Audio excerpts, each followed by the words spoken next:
রব্বুল আলামিন বলেন, তোমাদের এই জাতির পিতা তিনি সিদ্দিক এবং নবী হয়েছিলেন কি করে জানো? তার বাবা ইব্রাহিমকে ডাক দিয়ে বললেন, হে আমার শ্রদ্ধাভাজন পিতা আজর, আতাত্তাখিযু আসনামান আলিহা। হারফে ইস্তেফহাম, প্রশ্নবোধক চিহ্ন, এটা ইন্টারোগেটিভ সেন্টেন্স। তিনি ডাক দিয়ে বললেন, বাবা আপনি কি এই মূর্তিগুলোর প্রণাম করেন, পূজা করেন, এদের কাছে মাথা নত করেন? ইন্নী আরাকা ওয়া কওমাকা ফি দালালিম মুবিন, আমি দেখতে পাচ্ছি অবশ্যই আপনি এবং আপনার জাতি সবাই বিভ্রান্তির ভেতরে, স্পষ্ট গোমরাহির ভেতরে আছেন। কারণ যার সামনে মাথা নত করলেন ও তো নিজেও কিছু করতে পারে না। ইয ক্বালা লিআবিহি ইয়া আবাতি ইন্নী ইয়া আবাতি লিমা তা'বুদু মা লা ইয়াসমা'ু ওয়া লা ইউবসিরু ওয়া লা ইউগনি আনকা শাইআ। এরা কথা বলতে পারে না, দেখতে পারে না, কোনো উপকারও করতে পারে না, কেন আপনি এই কাজ করেন? বাবাকে কথাগুলো বলতে বলতে দলিল দেওয়া লাগবে, এজন্য নিজেও তো কিছু দেখা লাগবে। আল্লাহ পাক বলেন, আমি ইব্রাহিমকে এমন এমন কিছু দেখিয়েছিলাম। ওয়াকাযালিকা নুরি ইব্রাহিমা মালাকুতাস সামাওয়াতি ওয়াল আরদি ওয়া লিয়াকুনা মিনাল মুকিনিন। ওদের ভেতরেই বেড়ে ওঠা একজন মানুষ, ওদের বংশে জন্ম নেওয়া একজন মানুষ, কি এমন হয়ে গেল? কি দেখলেন হঠাৎ করে তিনি তার জীবন ধারা পাল্টিয়ে ফেললেন, কথার ধরনও পাল্টিয়ে গেছে। তিনি বললেন, হে আমার বাবা, নড়তে পারে না, কথা বলতে পারে না, দেখতে পারে না, উপকার করতে পারে না, কেন তাদের ইবাদত করেন? হযরত ইব্রাহিম কেন তো শক্ত কথা বলেছিলেন জানেন? আল্লাহ বলেন, আমি ইব্রাহিমকে এমন কিছু দেখিয়েছিলাম আসমান আর জমিনের। কি দেখিয়েছিলাম? মালাকুত। এই শব্দের ব্যাখ্যা ফি জিলালিল কোরআনে সাইয়্যিদ কুতুব রাহমাতুল্লাহ আলাইহি অনেকগুলো অর্থ দিয়েছেন। আল্লাহ পাকের নবী ইব্রাহিম এই শক্ত কথা তার বাবাকে বলার পেছনে কারণ ছিল, এমন এমন নিদর্শন আল্লাহ তাকে দেখিয়েছেন, আসমান জমিনের পরিচালনার ব্যবস্থা এবং রাজত্বে, আল্লাহর যে রাজত্ব চলছে আসমান আর জমিনে, এই ক্ষমতা হযরত ইব্রাহিম নিজের চোখে অবলম্বন করেছিলেন। অলিয়াকুনা মিনাল মুকিনিন, তিনি দৃঢ় বিশ্বাসীদের অন্তর্ভুক্ত হয়ে গেলেন।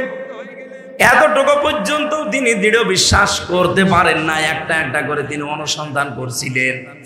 এখানে তিনটার কথা বললাম না? ফালাম্মা জান্না আলাইহিল লাইলু রা কাওকাবা ক্বালা হাযা রাব্বি।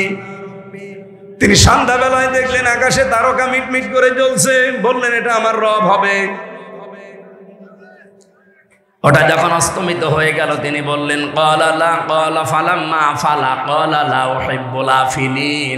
যেটা অস্তমিত হয়ে যায়, সামনে থেকে যেটা সরে যায়, যেটা অদৃশ্য হয়ে যায়, যেটা আর কোনো অস্তিত্ব নেই, আসে চলে যায় না, এমন জিনিস আমি ভালোবাসি না। এরপরে তিনি চাঁদ দেখলেন, একই কথা বললেন। সূর্য দেখার পরও তিনি একই কথা বললেন। এবার জাতির লোককে ডাক দিয়ে কড়া ভাষায় জবাব দিয়েছিলেন, ইন্নী ওয়াজ্জাহতু ওয়াজহিয়া লিল্লাযী ফাতারাস সামাওয়াতি ওয়াল আরদা হানিফাও ওয়া মা আনা মিনাল মুশরিকিন। সূরা আনামের ৭৯ নম্বর আয়াতে আছে, হযরত ইব্রাহিম বললেন, জাতির লোকেরা, আমি আজকে আমার চেহারা ঘুরিয়ে দিলাম। কার দিকে ঘুরিয়েছি জানেন? আসমান আর জমিনের যিনি উদ্ভাবক। এখানে ফাতারা শব্দটা আছে, তাফসিরে যারা পড়তে পারে, ফাতারন শব্দের বাংলা অর্থ হচ্ছে নমুনা ছাড়া, মডেল ছাড়া, আকার আকৃতি ছাড়া যিনি বানাতে পারেন, তার আরবি নাম হচ্ছে ফাতির। আমার আল্লাহ আসমান বানিয়েছে আর একটা দেখে দেখে, বলেন বলেন, জমিন বানিয়েছে আর একটা দেখে দেখে, কোন রকমের মডেল ছাড়া, নমুনা ছাড়া, কোন আকার আকৃতি ছাড়া আল্লাহ নিজের মন মতো করে প্রথমে আসমান বানিয়েছেন। আমি ওই আল্লাহর দিকে ঘুরলাম, হানিফা, আমি একনিষ্ঠভাবে ঘুরলাম। ওয়া মা আনা মিনাল মুশরিকিন, আমি মুশরিক না। সুবহানাল্লাহ বলতে পারেন না? যেই বলেছেন আমি মুশরিক না, তোমাদের মতো মূর্তি পূজা গাছ পূজা, আগুন পূজা, দুর্গা পূজা এগুলো আমি আর করি না। আমি এমন একজনের ঠিকানা পেয়েছি যার দিকে আমি একনিষ্ঠ ভাবে ঘুরলাম। ইয়া বাতিনি কদ জানি মিনাল ইলমি মা লাম ইয়াতিকা ফাত্তাবিনি আহদিকা সিরাতান সাবিয়্যা। হে বাবা, আমার কাছে জ্ঞান এসেছে যেটা আপনার কাছে আসে নাই। আপনি আমার অনুসরণ করেন, আপনাকে আমি সরল এবং সঠিক পথ দেখাবো। ইব্রাহিম নবী এখন দেশে নেই, আছে? বলেন বলেন। ইব্রাহিমের সন্তান আছি আমরা, বুকে হাত দিয়ে আমরা গ্যারান্টি দিতে পারি আমরা ইব্রাহিমের সন্তান। ঠিক ওই মন নিয়েই বলছি কুষ্টিয়াবাসী, আমাদের কাছে এমন জ্ঞান আছে যে জ্ঞান আপনাদের কাছে নেই। সুতরাং আর একেবারে গ্যারান্টি নিয়ে সত্য বিশ্বাস নিয়ে আপনার কাছে আমি এই মন নিয়ে এসেছি। আপনি অনুসরণ করেন, যা বলছি মেনে চলেন, সরল এবং সঠিক পথ পেয়ে যাবেন। আল্লাহর কসম, আপনি সরল সঠিক পথ পেয়ে যাবেন। এতটুকু বলতে দেরি, হযরত ইব্রাহিমের সবচাইতে বেশি আপন যে লোকটা তার বাবা, ডাক দিয়ে বলেছিল ক্বালা রাগিবুন আনতা আন আলিহাতি ইয়া ইব্রাহিম। হে ইব্রাহিম, তুমি কি আমাদেরকে, আমার ইলাহগুলোকে তুমি কি পরিত্যাগ করার কথা বলো? এখানে ইলাহ বলতে ওই জামানায় নাই, মূর্তি পূজা করতো তারা, তাদেরকে বুঝিয়েছেন। এখন বলেন এই হাজার হাজার পরে এখন ইলাহ শব্দের ব্যাখ্যা আপনি কি করবেন? আনতা আন আলিহাতি ইয়া ইব্রাহিম, হে ইব্রাহিম, আমাদের ইলাহগুলো সম্পর্কে তুমি কি আমাদেরকে দূরে সরাতে চাও? এখন ইলাহ শব্দের প্রথম ব্যাখ্যা হচ্ছে আইন কানুন যে তৈরি করতে পারে তাকে ইলাহ বলে। আর 54 বছর মানুষের তৈরি করা আইন দিয়ে, নিয়ম দিয়ে চলছে। যখনই আমরা বলি এই মানুষের তৈরি করা আইন বাদ দিয়ে আল্লাহর পাঠানো আইন দিয়ে ব্যক্তি, পরিবার, সমাজ এবং রাষ্ট্র চালাতে হবে, ওই নমরুদের মতো, আজরের মতো যে মানুষগুলো আছে তারাও আমাদেরকে ইব্রাহিমের মতো দুইটা কথা বলে। ওই জামানায় ইব্রাহিমকে দুইটা কথা তার বাবা বলেছিল, লা ইল্লাম তানতাহিলা আরজুমান্নাকা ওয়াহজুরনি মালিয়া। ডাক দিয়ে বলেছিল, ইব্রাহিম, যে কথা বললে এই কথা যদি নিজেকে মুক্ত করতে না পারো, যদি আমাদের দেবতাদেরকে গালিগালাজ বন্ধ না করো, যদি বলো যে আমি মুশরিক, এ কথা বললে ছেড়ে দেব। যদি বলো আমি মুশরিক না, আমি শিরিক করি না, আমি পার্টনারশিপ করে চলি না, 1 নম্বরে আমি তোমাকে হত্যা করব। বাবা বলছে এই কথা। 2 নম্বরে তুমি আমার কাছ থেকে ওয়াহজুরনি মালিয়া, দূরে চলে যাও, যেন তোমাকে আমি আর না দেখি, তোমার কথা আমার মনে না থাকে। আমার তো মনে হচ্ছে ঠিক এই কথাটা ইব্রাহিমের সন্তানদের 100 ভাগ খাপের খাপ মিলে যাচ্ছে। আমরা যখন ওই আল্লাহর কথা তুলে ধরি, আল্লাহর আইনের পক্ষে কথা বলি, ঠিক যারা মানুষের তৈরি করা আইন কানুন জমিনে কায়েম করতে চায়, এতদিন যাদেরকে আমরা অভিভাবক মনে করতাম, বড় ভাই বলতাম, দাদা বলতাম, ঠিক জানো তারা এখন আমাদের জানের শত্রু হয়ে দাঁড়াচ্ছে।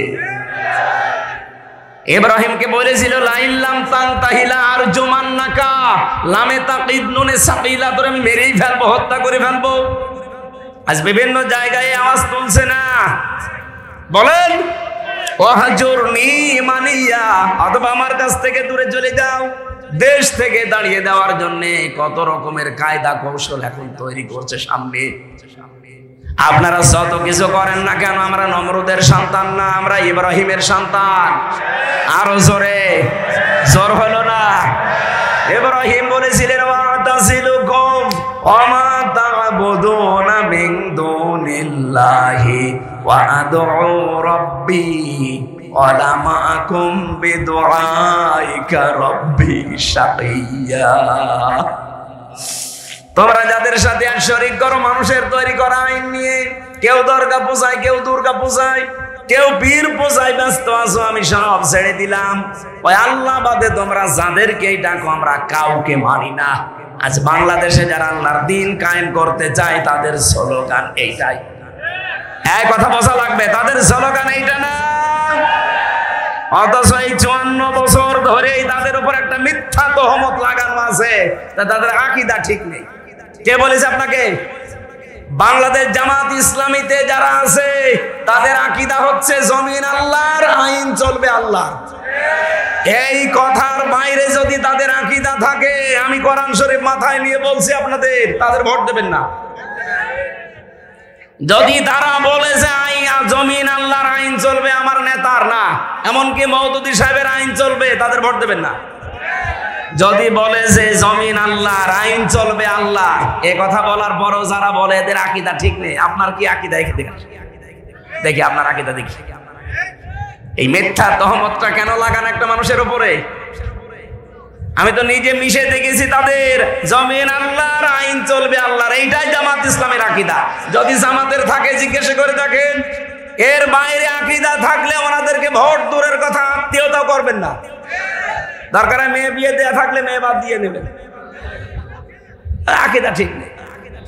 কিন্তু জমিন আল্লাহর, আইন চলবে আল্লাহর, এ আকীদা ঠিক নেই। এটা কি আমাদের আকীদা না নবীদের আকীদা? বলেন বলেন। ইব্রাহিম নবী আকীদা পোষণ করতেন, যারা আল্লাহ বাদে মিন দুনিল্লাহ, অন্য কারোর সাথে যারা আছো আমি সব থেকে ইতিজাল, আমি দূরত্ব বজায় রাখলাম, সব ছেড়ে দিলাম। ওয়াদউ রব্বি, আজকে থেকে আমি শুধু আল্লাহকে ডাকবো, আমার রবকে। আলাম আকুম বিদুআইকা রব্বি শাকিয়া, আমি আশা করছি আমার রব আমাকে হতভাগ্য করবে না, আমার ডাকে আল্লাহ সাড়া দেবে। সেই বিশ্বাস আমাদের নেই? আরো জোরে বলেন আছে কিনা? সুতরাং একনিষ্ঠ ভাবে যারা ফিরে এসেছি, বিপদ আপদ মুসিবত ষড়যন্ত্র 1 আর 2 আসবে, কারণ এখনো নমরুদের বাচ্চারা দুনিয়া থেকে শেষ হয়ে যায়নি। এমনকি ইব্রাহিমের সন্তান যারা, তারা আমরা যেমন শেষ হয়ে যায়নি, বিপরীত যারা নমরুদ তারা শেষ হয়ে গেছে। আমরা বেঁচে থাকলেও লাভ, মরে গেলেও লাভ। আর নমরুদ বেঁচে থাকলেও ক্ষতি, মরে গেলেও ক্ষতি। হযরত ইব্রাহিম তিনি আল্লাহর পরিচয় খুঁজতেছিলেন, অনুসন্ধান করতেছিলেন, শেষ পর্যন্ত তিনি পেয়ে গেলেন, মেনে নিলেন। আর আমরা এমনিতে তিনি সিদ্দিক হয়েছেন।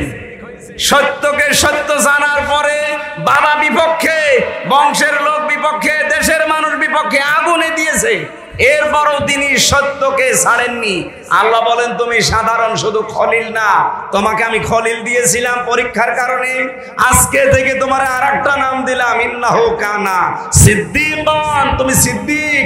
সত্যকে সত্য জানার পরে দুনিয়ার সব পেছনে ফেলে যারা মেনে নিতে পারে, এরা সিদ্দিক। এই সিদ্দিক বাংলাদেশে বড় অভাব। খালি আমরা আবু বকর সিদ্দিক হয়ে বসে আছি, কিন্তু সিদ্দিক যে কিভাবে হওয়া লাগে, হযরত আবু বকর এমনি সিদ্দিক হননি। এমন একটা কঠিন বিষয় তিনি বিশ্বাস করেছিলেন, যেটা আল্লাহ পর্যন্ত বলতে গিয়ে আশ্চর্য হয়ে গেছে। সুবহানাল্লাযী আসরা বিআবদিহি লাইলাম মিনাল মাসজিদিল হারাম ইলাল মাসজিদিল আকসা। আল্লাহ নিজে পর্যন্ত আশ্চর্য হয়ে গেছে ঘটনাটা বলতে, এই জন্য তো সুবহান ব্যবহার করি। যেই ঘটনা বলতে আল্লাহ নিজে আশ্চর্য হয়ে যায়, সেই ঘটনা যখন আবু জেহেল শুনেছে, একবারই বলেছে মুহাম্মদ মিথ্যাবাদী। শুধু এতটুকুই বলে নাই, বলছে পাগল হয়ে গেছে লোকটা। আবু বকরের কাছে বলার পরে এক দৌড়ে গেলেন নবীজির কাছে, হে নবী, আপনি কি এটা বলেছেন যে মেরাজ হয়েছে আমার? বললেন, হ্যাঁ। তোমার বিশ্বাস হয় না? হযরতে আবু বকর সিদ্দিক কথা বলতে দেরি, নবীজি বললেন, হ্যাঁ আমার মেরাজ হয়েছে, তোমার বিশ্বাস হয় না? হযরত আবু বকর বলেন, আমি বিশ্বাস করেছি। এমন সারা জীবন নদীর পানি এদিকে জ্বলছে, হঠাৎ করে আপনি বললেন নদীর পানি উল্টা দিকে যাচ্ছে, 1 সেকেন্ডও দেরি করব না আমি বিশ্বাস করতে। নবীজি বললেন, ও আবু বকর, এত বড় কথা তুমি বিনা প্রশ্নে দ্বিধাহীন চিত্তে বিশ্বাস করে নিলে, তোমারে আমি আজকে আর খালি হাতে ফেরত দিতে পারি না। আজকে থেকে তোমার নামে একটা লকব লাগিয়ে দিলাম, তুমি শুধু আবু বকর না, তুমি আবু বকর সিদ্দিক। তিনি সত্যকে সত্য জানার পরে আবু জেহেলের মতো ডিনাই করেননি, পেছনে ফেলে রাখেননি, মিথ্যা প্রতিপন্ন করেননি। সত্যকে সত্য জানার পরে দ্বিধাহীন চিত্তে প্রশ্ন ছাড়া মেনে নিয়েছিলেন, এই জন্যই তিনি সিদ্দিক। আর কিয়ামতের দিন আল্লাহ চারটা ভাগ করবেন, মিনান নাবিয়িনা ওয়াস-সিদ্দিকিনা ওয়াশ-শুহাদা ওয়াস-সালিহিন। প্রথম কাতার থাকবে নবীদের, এরপরে সিদ্দিকদের, এরপরে শহীদদের, এরপরে সালিহিন বান্দাদের। নবীদের কাতারে তো আমরা উঠতে পারবো না, কারণ ওটা নির্ধারিত। সিদ্দিকদের কাতারে ওঠা যাবে যদি সত্যকে সত্য জানার পরে দুনিয়া একদিকে আর আপনি যদি মেনে নিতে পারেন। আমার কথার অর্থ যদি না বুঝে থাকেন হাত তোলেন যে আমি বুঝি নাই। সত্যকে সত্য জানার পরে যারা প্রশ্ন ছাড়া দ্বিধাহীন চিত্তে যারা মেনে নিতে পারবেন, কিয়ামতের দিন তারা সিদ্দিকে আকবরের সাথে উঠবেন। আমরা সিদ্দিক খুঁজে পাই না, মনে করি সত্য কথা বললেই সিদ্দিক হয়ে যায় না। সত্যকে সত্য জানার পরে মেনে নেওয়ার মতো মন তৈরি করেন, এইটা আজ অনেকের তৈরি হচ্ছে না। ইব্রাহিম নবী খোঁজ করে সত্য পেলেন, আর আমরা আঙ্গুল দিয়ে দেখিয়ে দেই, এরপর আপনি মানতে চান না। কোন কারণে বলেন তো? আপনি কিসের সিদ্দিক? খালি কোরআনের আয়াত পড়ে আমরা শুধু আন্দাজে আয়াত আরবিতে পড়ার পরে বাংলা যদি ব্যাখ্যা করে, তখন আপনি আর সিদ্দিকও থাকতে পারেন না, গালিগালাজ করেন। ইয়া আইয়ুহাল্লাযীনা আমানুত্তাকুল্লাহা ওয়া কুনু মা'আস সাদিকিন। ঈমানদারেরা আল্লাহকে ভয় করো আর যারা সত্যবাদী তাদের সঙ্গে থাকো। এই সত্যবাদী কারা? এই পৃথিবীতে কমপক্ষে যারা 5টা কাজের আঞ্জাম দিতে পারবে তারা সত্যবাদী। কারা? কোরআনে কারীম যদিও এই কাজকে আকাবা বলে ইঙ্গিত দিয়েছে কোরআনে, ফালাকতাহামাল আকাবাতা ওয়া মা আদরাকা মাল আকাবা। রব্বুল আলামিন বলেন না, সে গিরিপথ পার হতে রাজি না, অথচ এই গিরিপথই পার হওয়া লাগবে সফল হতে হলে। যদি কেউ বলে আমি সিদ্দিক, তাহলে অবশ্যই তাকে গিরিপথ পার হওয়া লাগবে। হে নবী, আপনি কি জানেন এই গিরিপথটা কি? ফাক্কু রাকাবা, এটা হচ্ছে দাস মুক্তকরণ। এর আয়াত ইবনে কাসিরের ব্যাখ্যা, যদিও ওই জামানায় মানুষ বেচা কিনা হয়তো দাস দাসীর প্রচলন ছিল, কিন্তু এখন ব্যাখ্যা করবেন কি করে? এখন ব্যাখ্যা করতে হলে ফাক্কু রাকাবার ব্যাখ্যা হচ্ছে মানুষের তৈরি করা আইন, এগুলোর গোলামি যারা করে, এখান থেকে যারা আল্লাহর তৈরি করা আইনের পক্ষে নিয়ে আসে, এই মানুষগুলোই হচ্ছে সিদ্দিক। আরে ভাই, আমরা তো মানুষের তৈরি করা আইনের গোলামি করতে বলি না, আমরা বলি আল্লাহর গোলামির কথা বলেন ঠিক কিনা? যারা এই দেশে আল্লাহর আইনের কথা বলে, আল্লাহর আইনের পক্ষে, আল্লাহর দাসত্ব করার জন্য, মানুষের দাসত্ব থেকে মুক্ত করার জন্য, 1 নাম্বার গুণ 73টা দল আছে এই দেশে। কোন দলের এই গুণটা আছে আপনি বলেন? আপনি আন্দাজে বলবেন না, আপনি ভেবে চিন্তেই বলেন। 73টা দল এখন কাজ করছে মানুষের তৈরি করা আইন থেকে আল্লাহর দাসত্ব করার জন্য। কারা চেষ্টা চালাচ্ছে আপনি বলেন তো, একবারে বলেন। যারা করছে আপনি তাদের পক্ষে থাকবেন। 2 নম্বরে যারা নিঃস্ব, অসহায়, এতিম, না মিসকিন, মিসকিন আর এতিম কিন্তু এক না। এতিম শব্দের শাব্দিক অর্থ হচ্ছে যারা খাবারের ধান্দায় থাকে, আর একটা অর্থ হচ্ছে যাদের মা বাবা নেই। কিন্তু মিসকিন মানে সাকানায় কোন থেকে, মিসকিন মানে যার বসবাসের ঘর বাড়ি নষ্ট হয়ে গেছে, মাথা গোজার ঠাঁই নেই, এমন মানুষের সামনে যারা যারা দাঁড়ায়, এই মানুষগুলো হচ্ছে আল্লাহর ভাষায় সিদ্দিক। সত্যকে সত্য জানার পরে এগিয়ে গেছে। আগস্টের 5 তারিখের পরে দেখবেন মে মাসে, জুন মাসে এই দেশে বন্যা এসে অনেকের ঘর বাড়ি, মাথা গোজার ঠাঁই নষ্ট করে দিয়েছিল। কথা বলেন না কেন? কত দল আছে এই দেশে বলেন? একটা দলকে আমরা এগিয়ে যেতে দেখলাম না। ওই ফেনীতে, ওই কুড়িগ্রামে, ওই সিলমারির চরে যারা ভেসে গেছে, বাড়ি ঘর নেই, নিজেদেরও চলে না, এরপরও দেখলাম এই মানুষগুলো সেখানে যে সাধ্য মতো ত্রাণ দিচ্ছে। টাকা আপনার ছিল না, কয় টাকা দিয়েছেন আপনি? এ কাজ তো আপনার টাকায় হবে না, কারণ আপনাকে আল্লাহ সত্যবাদী হিসাবে গ্রহণ করে নাই। 3 নম্বরে ইয়াতীমান দা মাকরাবা, যারা নিকট আত্মীয় স্বজনের ভেতরে এতিম, অসহায়, এদের পাশে যারা দাঁড়ায়, কিন্তু বাস্তবতা এত কঠিন। এই বাংলাদেশে অনেক মানুষ আমরা আছি, নিজের আত্মীয় স্বজনের ভেতরে যদি গরিব হয়, আপন বোন গরিব, তার পরিচয় দিতে চাই না। আর ধর্ম বোন পাতিয়েছে মিরপুরে, বছরে 3 বার করে যাই। কথা বলে না কেন? না, আপনি এখনো সিদ্দিক হতে পারেননি, আপনি আসহাবুল মাইমানা হতে এখনো পারেননি। এই কাজটা যারা করে আপনি মিলান, যারা নিকট আত্মীয় স্বজনের খোঁজ খবর নেই, তাদের পাশে গিয়ে দাঁড়ায়, নিজের চলে না তারপরেও দাঁড়ায়। এরা এমনি দাঁড়াতে পারে না, এদের পরিবারগুলো ঠিক এইভাবে তারা গড়ে তুলেছে। বাংলাদেশে বহু মানুষ দাঁড়াতে পারেন না তাদের পরিবারের কারণে, আমি তো জানি। এই গুণটা আপনিও অর্জন করতে পারতেন, এতিমাংদা মাকরবা, কিন্তু পারছেন না। আপনার নিকট আত্মীয় স্বজন গরিব মানুষ যারা আছে, চাচা হোক, বোন হোক, ফুফু হোক, এই প্রতিবেশী আত্মীয় স্বজন, এদের কাছে যেতে পারেন না, তাদের হক আদায় করতে পারেন না। একটাই কারণ, আপনার বউ বাধা দেয়, আপনার শাশুড়ি বাধা দেয়। এরকম পরিবার দেশে নেই। আমাদের বাধা দিয়ে আটকারে আসতে পারে না, কারণ আমরা ছোটবেলা থেকে ওইভাবে তৈরি করি যে এতিমাংদা মাকরবা হওয়া লাগবে। গরিব থেকে এটা এসেছে। নিকট আত্মীয় স্বজনের খোঁজ খবর না রাখলে যত বড় মুসলমান দাবি করেন, আপনি নামের আগে পরে সিদ্দিক লাগান, জীবনও আল্লাহ আপনাকে সিদ্দিকের কাতারে কিয়ামতে তুলবে না। এই জন্য বউ যারা এসেছেন, বিভিন্ন জায়গায় বসে আছেন মা বোনেরা, আপনি যদি চান আপনার স্বামী আরো বেশি দিন বেঁচে থাক, আপনার স্বামীর সম্মান মর্যাদা ইজ্জত দুনিয়ায় আরো বেড়ে যাক, আপনি সব সময় স্বামীকে দিয়ে চেষ্টা চালাবেন। দেখো, আর যাই করো, আমাদের পক্ষে হোক বিপক্ষে হোক, নিকট আত্মীয় যাদের রক্তের সম্পর্ক, এইগুলোর হক আদায় করো। এরকম বউ দেশে কম না বেশি? বলেন বলেন, পাওয়া যাচ্ছে। আজ হাজারো পরিবারে শান্তি নেই বউ শাশুড়ির জন্য। স্বামীগুলো আজ মানসিক রোগী হয়ে যাচ্ছে। আমি কি বেশি বলে ফেললাম? বলেন বলেন। সম্মানিত মা বোন যারা এসেছেন, কিসের নামাজ পড়েন আপনি?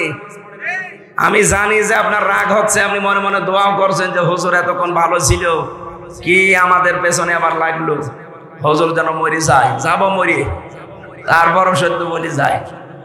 আজ আপনাদের এই বউ আর শাশুড়ির ছোট মনের কারণে হাজারো স্বামী আমরা আজ মানসিক রোগী। কারা কারা এরকম ঝামেলায় আছেন? হাত তোলেন তো, তোলেন হাত। সুইসাইড পর্যন্ত করছে পলাশ সাহা, এসপি ছিল। শুধু মার বর এই ঝামেলার কারণে লোকটা মরে গেল। আমরা যেন এরকম পাগলামি কেউ না করি, সাবধান হওয়া লাগবে। সিদ্দিক হওয়ার জন্য পরিবারকে এভাবে গড়ে তোলেন। এই জন্য বাংলাদেশে ৭৩টা দলের একটা দল আমি পেয়েছি, যেই দল করলেই হয় না, ওই দলে প্রতি সপ্তাহে 2 দিন করে অন্তত পারিবারিক বৈঠক করা লাগে কোরআন আর হাদিস দিয়ে। খালি আপনি সিদ্দিক হবেন হবে না, তার পরিবারটাও সিদ্দিক করা লাগবে। এই কথা বলেন না কেন? সিদ্দিক আয়েশা সিদ্দিকা কি আকাশ থেকে পড়েছিল? তাকে তৈরি করা লেগেছে। আমাদের পরিবারেও যারা আয়েশা, খাদিজা, ফাতেমা আছে, তাদেরকে আমরা আয়েশার মতো সিদ্দিকা বানাতে চাই। বলেন বলেন। আহ্বান জানাচ্ছি, দিয়ে দেন, দেখবেন এমনি আপনার বউ সিদ্দিক হয়ে যাবে।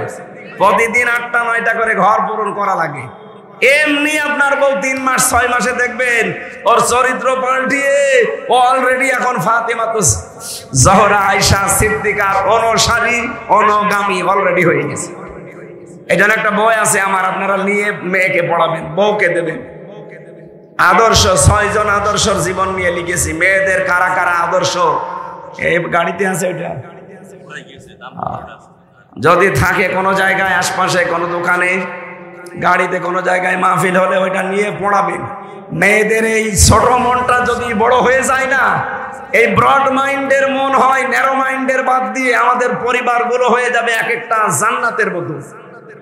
আজ হাজারো পরিবারে সন্তান নিজের মাকে বাবাকে বিনা কারণে আলাদা করে দিচ্ছে, কোনো অভাব নেই, এরপরও আলাদা করে দিচ্ছে, শুধু ওই বর ছোট মনের কারণে।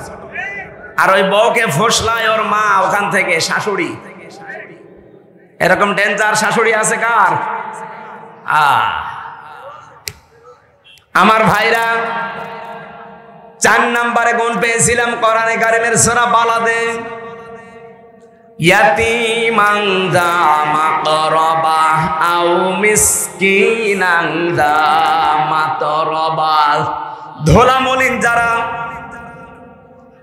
নিঃস্ব যারা, নিজের শরীরের ভেতরে ঘাম ঝরে, যে মানুষগুলো চেহারায় ক্লান্তি শ্রান্তি লেগে থাকে, এই মাতরবা মানে তুরব থেকে এসেছে, ধোলাবালি যাদের শরীরে লেগে থাকে, এদের কাছে যারা এগিয়ে যায়, আমি নিজের চোখে দেখাই যে কোরআন আমার সামনে।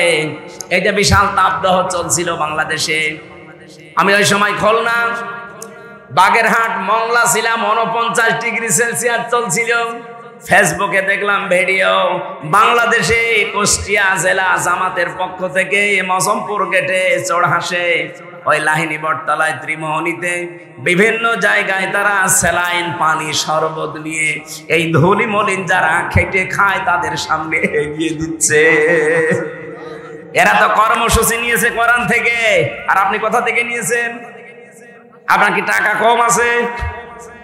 কথা বললে অনেকে মনে কর হুজুর খালি ওই দিকে টেনে বলেন, আরে ভাই ওদের সাথে মিলিয়ে যায়, আমি করবো কি? আপনার সাথে তো মেলে না। এত বড় তাপদাহ চলে গেল, কয় টাকা খরচ করেছেন আপনি? অথচ যারা খরচ করলো ওদের দিকে তাকান, ওদের নিজেদেরই সংসার চলে না। 20 টাকার পানির বোতল, 10 টাকার স্যালাইন, 8-10 টাকার শরবত মিলে 40-50 টাকায় ধনী মলিন মানুষকে খাওয়াচ্ছে। ওরা কর্মসূচি হাতে নিয়েছে কোরআন থেকে, কারণ ওরা সিদ্দিক। কিয়ামতের দিন আবু বকর সিদ্দিকের সাথে, ইব্রাহিম খলিল সিদ্দিকের সাথে তারা উঠবে। জোরে বলেন সুবহানাল্লাহ। আল্লাহ পাক বলেন এরপরও আরো কিছু গুণ আছে। সুম্মা কানা মিনাল্লাযীনা আমানু ওয়া তাওয়াসাউ বিস-সাবরি ওয়া তাওয়াসাউ বিল মারহামাত ইলা আখিরি আয়াত। এরা ঈমান আনবে, ঈমানের ভেতরে কোনো ভেজাল রাখবে না। ঈমানের ভেজালের নাম হচ্ছে শিরিক। ঈমানের ভেজালের নাম কি? আরো জোরে বলেন, বলেন বলেন, ভালো করে বুঝবেন। আমি 3 বার বলেছি, কিন্তু ঈমানের ভেজালের নাম কি? আজ বাংলাদেশে ঈমানের ভেজালে শিরিক আছে না নেই? এই যে এখন কাবায় যাচ্ছে মানুষ, সূরা আলে ইমরানের 93, 94, 95 নাম্বার আয়াতগুলো একটু মিলাবেন বাড়িতে। আল্লাহ পাক বলেন ফিহি আয়াতুম বাজ্জিনাতুম মাকামু ইব্রাহিম ওয়া মান দাখালাহু কানা আমিনা ইলা আখিরি আয়াত। আল্লাহ বলেন আমার এই কাবার এরিয়ার ভেতরে বহু নিদর্শন আছে, তার অন্যতম নিদর্শন মাকাম ইব্রাহিম। আমার এই কাবার চত্বরের ভেতরে যারা প্রবেশ করবে তারা নিরাপত্তা পেয়ে যাবে। এই গ্যারান্টি কার? আরো জোরে। বাংলার মুসলমানেরা বলেন তো, বাংলাদেশ কি কাবা শরীফ? জবাব দিলেন না। কুষ্টিয়া কাবা শরীফ। তাহলে আল্লাহ যে দিলেন ওমান দাখালাহু কানা আমিনা, এই ঘরে প্রবেশ করলে সে নিরাপদ। নিরাপত্তার বেষ্টনীতে সে স্থির থাকতে পারবে, কেউ তার ক্ষতি করতে পারবে না এরিয়ার ভেতরে গেলে। আমি নিজে দেখেছি বাইরে কত চিন্তায় হয়, মারামারি কাটাকাটি গালিগালাজ আছে, কিন্তু কাবার এরিয়ার ভেতরে কোনো মারামারি কাটাকাটি নেই। কেন? ওই জায়গাটা নিরাপত্তার বেষ্টনী দেওয়া। হামজা দিয়েছে কে? আরো জোরে। কেন দিয়েছে? কারণ ওই এরিয়ার ভেতরে কোনো শিরিক নেই। কাবার এরিয়ার ভেতরে কোনো শিরিক নেই, এ কারণে আল্লাহ বলেন আল্লাযীনা আমানু ওয়া লাম ইয়ালবিসু ঈমানাহুম বিজুলমিন উলাইকা লাহুমুল আমনু। সূরা আনআমের 82 নম্বর আয়াতের প্রথম অংশে আছে, যারা ঈমান আনার পরে ঈমানের সাথে শিরিক মিশ্রণ করে না, এখানে জুলুম মানে শিরিক, শিরিক মিশ্রণ যারা করে না, উলাইকা লাহুমুল আমনু, এই মানুষগুলোই আল্লাহ বলেন এই মানুষগুলোই নিরাপত্তার হকদার। আমি আবার বলছি, বাংলাদেশ যেহেতু কাবা শরীফ না, এটা নিরাপত্তার চাদর দিয়ে ঢেকতে হলে শিরিক মুক্ত করা লাগবে। কথার অর্থ বুঝে ফেলেছেন? বাংলাদেশ যদি সত্যি এখন নিরাপত্তার চাদর দিয়ে ঢাকা লাগে, পাশের প্রতিবেশীর দেশ থেকে আন্তর্জাতিক যত ষড়যন্ত্র সব মোকাবেলা করার জন্য, নিরাপত্তার জন্য দেশের ইমানদারদের শিরিক মুক্ত হওয়া লাগবে। বলেন বলেন, শিরিক কি? আল্লাহ যেটা পারে ওইটা অন্য কেউ পারে, এই বিশ্বাস করার নাম শিরিক। আরে শিরিক যারা করে তারা মুশরিক। কথা বলেন না কেন? সন্তান দিতে পারে কে? অন্য কেউ পারে। আইন দিতে পারে কে? অন্য কেউ পারে। যারা বলেন যে না আল্লাহর আইন আছে, মানুষের তৈরি করা আইনগুলো আমরা কায়েম করতে চাই, যে দলের লোক আপনি হন, আপনি মুশরিক। আপনার কারণে এত নিরাপত্তাহীন হয়ে যাচ্ছি আমরা। কোরআনে কারিমের বিধান দিয়ে দেশটা চালিয়ে ঈমানকে শিরিক মুক্ত করার মাধ্যমে কাবার এরিয়ার মতো ৫৬,০০০ বর্গ মাইলকে নিরাপত্তার চাদর দিয়ে বেষ্টন দিতে চায়। আমার কথার অর্থ বোঝা গেছে? উলাইকা লাহুমুল আমন। আল্লাহ বলেন এইভাবে আমি দেখালাম, উলাইকা মনে হচ্ছে তার আঙ্গুল দিয়ে দেখাচ্ছে। এই ৫৬,০০০ বর্গ মাইল যেই দিন শিরিক মুক্ত হবে, আল্লাহ যেটা পারে অন্য কেউ পারে না, এই বিশ্বাস নিয়ে যখন আমরা চলতে পারবো, এই দেশটা কাবার এরিয়ার মতো আপনি দেখবেন এটা নিরাপত্তার চাদর দিয়ে আল্লাহ বেষ্টন করে রেখেছে। যত রকমের ষড়যন্ত্র ৪ দিন চলছিল, এই ষড়যন্ত্র ৪ দিন না ৪০,০০০ বছর ধরেও যদি চলে, আমরা শিরিক মুক্ত ঈমান গঠন করতে পারলে সব মোকাবেলা করবে কে? আল্লাহুম্মা ইন্না নাজআলুকা ফি নুহুরিহিম ওয়া নাউযু বিকা মিন শুরুরিহিম। মুখস্থ করে এটা সব সময় মুখে রাখবে। আল্লাহ ওদের মোকাবেলায় আমরা তো পারলাম না, তোমাকে রাখলাম। পারবেন আল্লাহ? বলেন বলেন। যত ষড়যন্ত্র চালাচ্ছে আমাদের দাদা বাবুরা মিলে, বিভিন্ন মোড়লদেরকে ধরে ধরে, সব ষড়যন্ত্রের মোকাবেলায় আমাদের এই মানে আর কাজ না। কাকে রাখলাম? আরো জোরে। নিজের জায়গা থেকে শিরিক মুক্ত হওয়ার চেষ্টা চালাবো আমরা। আশা করছি অবশ্যই আমার আল্লাহ আমাদেরকে নিরাপত্তার চাদর দিয়ে বেষ্টন করে রাখবেন। এজন্য সিদ্দিক হওয়ার প্রথম শর্ত সত্যকে সত্য জানার পরে দ্বিধাহীন চিত্তে মেনে নেওয়ার মন মানসিকতা, ওই রকম যোগ্যতা নিজেকে তৈরি করেন। অথবা সাউবিল হাক্কি অথবা সাউবিল মারহামা অথবা সাউবিস সাবরি অথবা সাউবিল মারহামা। তারা সবরের উপদেশ দেবে। পরিস্থিতি যত কঠিন হোক ধৈর্য ধারণ করা লাগবে, এইটাই হচ্ছে একমাত্র ঔষধ। কি কথা বলেন না কেন? ওজিনা লিল্লাযিনা ইয়াকাতালুনা বিআন্নাহুম যুলিমু। আল্লাহ বলেন অনুমতি দেওয়া হয়েছে যুদ্ধের, জিহাদের যারা জুলুমের শিকার হয়েছিল তাদেরকে। এই আয়াতটা নাজিল হয়েছিল সেই সময়। আমি প্রেক্ষাপট মিলিয়ে দেখেছি, ওই সময় ১৩ বছর নবীজি অত্যাচার জুলুম সহ্য করেছিলেন। একটাই তার অস্ত্র ছিল ধৈর্য। কি ছিল? বলেন বলেন। ১৩ বছর একাধারে জুলুম অত্যাচার সহ্য করেছেন, কিন্তু ঔষধ ছিল মাত্র একটা, ধৈর্য। ধৈর্যের পরে ১৩ বছর পার হয়ে তিনি পেলেন উজিনা। আল্লাহ বলেন অনুমতি এবার দিয়ে দিয়েছি। আল্লাযীনা ইয়াকাতালুনা বিআন্নাহুম যুলিমু। তোমরা এবার লড়াই করো, সংগ্রাম করো, ওদেরকেও মারতে পারো, কারণ তোমরা মাজলুম। উনি তো ১৩ বছর পরে অনুমতি পেয়েছিলেন। বাংলাদেশে আমরা মুসলমানেরা ১৫ বছর পরে অনুমতি পেয়ে গেছি। উনি যদি ১৩ বছর পরে অনুমতি পায়, ১৫ বছর পরে পাবো না? এই কথা বলে না কেন? এই জন্য আজকে দুপুর বেলা একটা আয়াত পড়ছিলাম, ইয়াকাতিলুনা ফি সাবিলিল্লাহ ফায়াকতুলুনা ওয়া ইউকতালুন।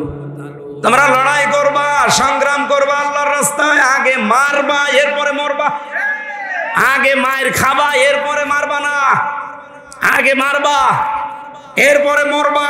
এখন মায়ের দেওয়ার জন্য যে সিস্টেম দরকার ওগুলো আমরা জানি না, কারণ আমাদের হাতে ওইরকম কিছু নেই। ওইগুলো এখন তৈরি করা দরকার। আজ পাকিস্তান একটু দাঁড়িয়েছিল, এরা নমো নমো বলে টের পাচ্ছিল। শেষ পর্যন্ত বাপ ডেকেছে, সৌদি আরব ধরে হয়নি, আমেরিকারে ধরে বলছে বাবা বাঁচান। আমারও মনে হচ্ছে এখন ফায়াকতুলুনা ওয়া ইউকতালুন। দেশি বিদেশি যত ষড়যন্ত্র আমাদের বিরুদ্ধে আছে, আমরা তো ১৩ বছর না ১৫ বছর পার করে ফেলেছি।